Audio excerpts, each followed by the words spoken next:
خلاص كده قفلت الشنطة كلها ونضفت الخيوط الزيادة، شكلها جميل جدا زي ما انتوا شايفين. عايزة اقول لكم ان انا قفلت بالطريقة الاولى اللي شفناها في اول الفيديو، طريقة سهلة جدا وشكلها كمان جميل جدا.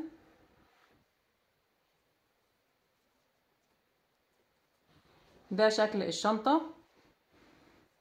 هقول لكم المقاسات كام سنتي.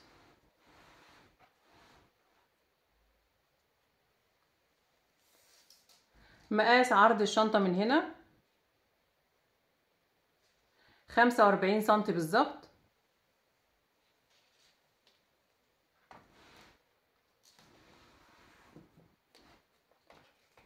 ومقاس الارتفاع من هنا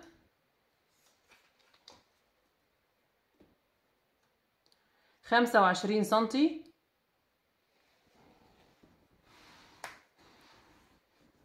ومقاس القاعدة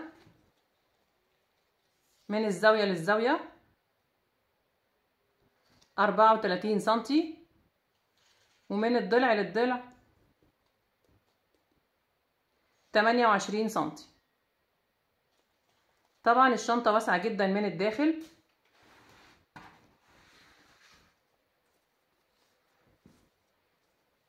زي ما انتوا شايفين، لو حابين تحطوا لها بطانة مفيش مشكلة، واسعة جدا. وطبعا لو حابين تحطوا لها قفل مغناطيس من هنا او لسان جلد، بس هو الموديل ده عموما بيبقى من غير قفل، بيبقى مفتوح كده.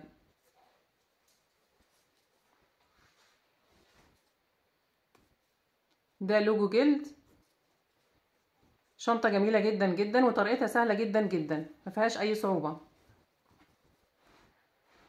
بكده نكون خلصنا حلقة النهاردة. اتمنى يا رب يكون الفيديو عجبكم، تكونوا استفدتوا منه. لو عجبكم الفيديو اعملوا له لايك وشير، واكتبوا لي في التعليقات رأيكم ايه في الشنطة، وبتشاهدوني من اي بلد. ولو لسه اول مرة بتشوفوني وحابين تتابعوني، يسعدني اشتراككم في القناة، فاشتركوا وفعلوا الجرس على الكل عشان يوصلكم اشعار باي فيديو جديد انا بعمله. وان شاء الله نتقابل في فيديو جديد، وشكرا ليكم والسلام عليكم ورحمة الله وبركاته.